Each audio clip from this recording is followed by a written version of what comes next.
Did you know that 3 out of 5 teachers acknowledged that their students were arriving on a regular basis to school hungry? And this just includes those students who are willing to admit to their hunger. Today, I'm going to be discussing with you why incorporating a breakfast program into elementary schools could lead to a decrease in the level of food insecurity among households, as well as increased cognitive and academic performance of children. You may be asking yourself, what does food insecurity mean? The Oxford Dictionary defines it as the state of being without reliable access to a sufficient quality of affordable, nutritious food. How does food insecurity relate to breakfast and children in schools? In 2014, Food America reported that 16.2 million children under the age of 18 in America live in a food insecure household. This same report also stated that young children affected by food insecurity are associated with poor quality of life, which may be preventing them from engaging in daily activities such as school and social interaction with their peers. Now, there is no question that there are obstacles to overcome in providing such a program in schools. So the question of, is it worth it, is an important one to consider. For me, I have to say that 16.2 million children is enough to overcome those obstacles, and there are so many benefits that can come from having such a program. First, let's take a look at some of the adverse effects that food insecurity and the lack of proper nutrition has on growth and development in children. The Journal of School Health shows specific cognitive effects of students who skip breakfast or lack the proper nutrients.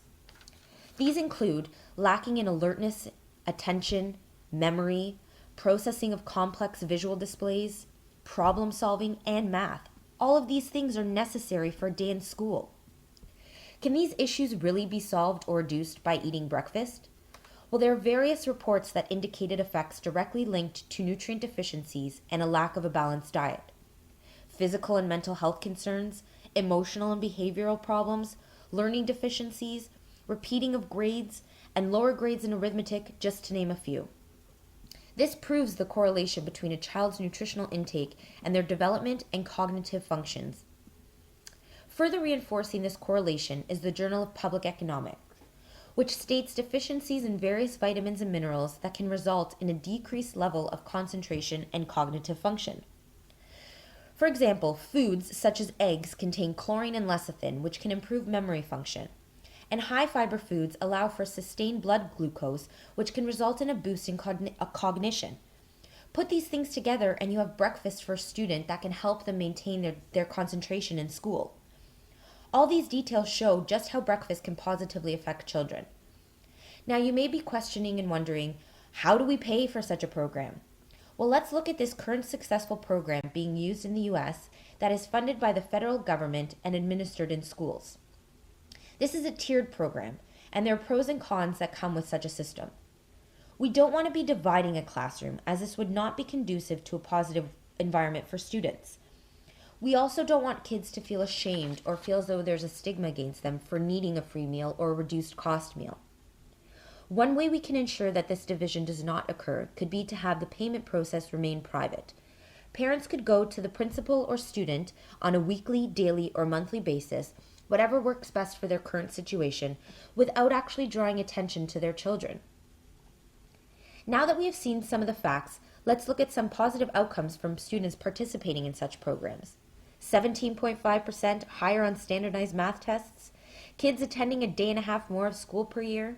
Students who attend school regularly are 20% more likely to graduate high school, and students who graduate high school can earn $10,090 more per year than students who don't.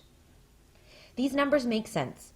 When you eat properly in the morning, your body is nourished and your cognitive ability is at its highest level.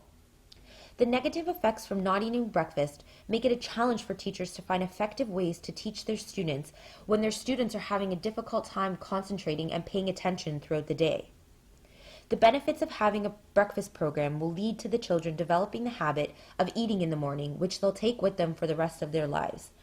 This will translate into their performance and experiencing meaningful and changes in their academics. It is clear that the benefits of having a breakfast program outweigh the costs, and it is important for students to be nourished in the morning to ensure greater success in their classroom, which will allow for them to have greater successes in their future. Created using Powtoon.